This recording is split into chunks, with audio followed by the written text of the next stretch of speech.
নমস্কাৰ, মই আজি আকৌ নতুন এটা DIY লৈ আহিছোঁ। আজি DIYটোত আছে আমাৰ জবাব ফুল। জবাব ফুল ব্যৱহাৰ কৰি আমি নিজৰ ছালত পৰা ক'লা দাগ আৰু বয়সৰ ছাপ সেইবোৰ কেনেকৈ আঁতৰাব পাৰি তাৰ ওপৰতে মই আজি DIYটো লৈ আহিছোঁ। বলকচোন আমি দেৰি নকৰি ভিডিঅ'ৰ মাজলৈ যাওঁ।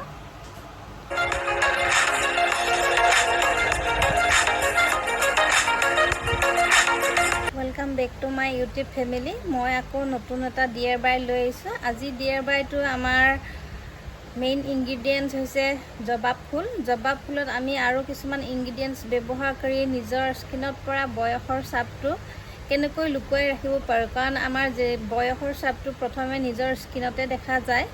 সেয়ে ঘৰতে থকা কিছুমান ইনগ্ৰিডিয়েণ্টছ ব্যৱহাৰ কৰি আমি বয়সৰ ছাপবোৰ ধুনীয়াকৈ লুকুৱাই ৰাখিব পাৰোঁ।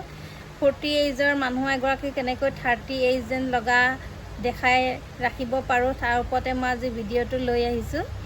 বলকচোন এতিয়া আমি ভিডিঅ'ত কি ইনগ্ৰিডিয়েণ্টছ ব্যৱহাৰ কৰি পেলাই মই ফেচ মাস্কটো বনালোঁ, এণ্টি এজিং ফেচ মাস্কটো।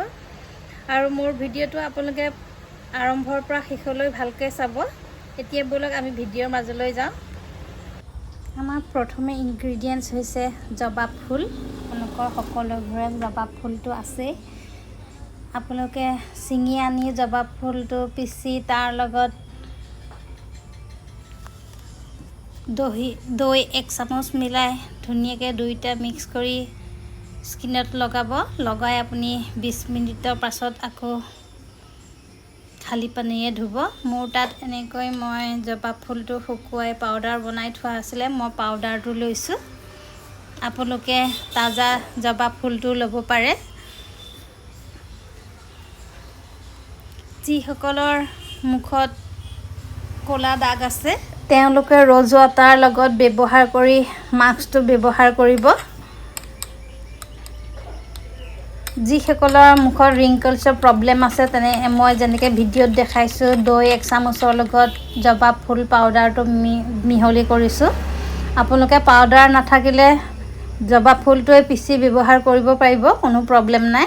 মোৰ তাত পাউডাৰ আছিল কাৰণে মই ঘৰতে তৈয়াৰ কৰি থোৱা জবাব ফুলৰ পাউডাৰ আছিল, মই পাউডাৰটোৱে ব্যৱহাৰ কৰিছোঁ।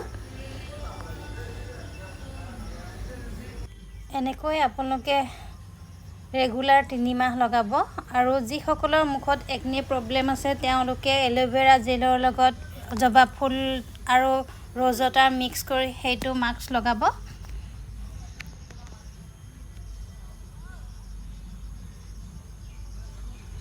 লগাই 20 মিনিটৰ পাছত আকৌ অকণমান হাতেৰে হালকা মাছাজ কৰি পানীৰে ধুব।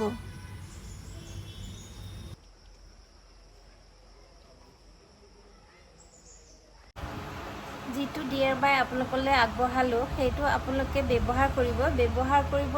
কৰাৰ লগতে আপোনালোকে অকণমান ধৈৰ্য ধৰিব লাগিব, কাৰণ এইটো নেচাৰেল বস্তু হয়, কাৰণ ৰিজাল্ট দিওঁতে অকণমান টাইম লাগিব। সেইকাৰণে আপোনালোকক বাৰে বাৰে কৈছোঁ, যিকোনো বস্তু এটা ব্যৱহাৰ কৰোঁতে অকণমান ধৈৰ্য ধৰিবই লাগিব, কাৰণ কোনো এনেকুৱা এটা বস্তু নাই যে তৎক্ষণাত ভাল হৈ যাব। আপোনালোকে মিনিমাম 3 মাহ ব্যৱহাৰ কৰিবই লাগিব ৰেগুলাৰ। আৰু নিজকে অকণমান বিশ্বাস ৰাখিব লাগিব।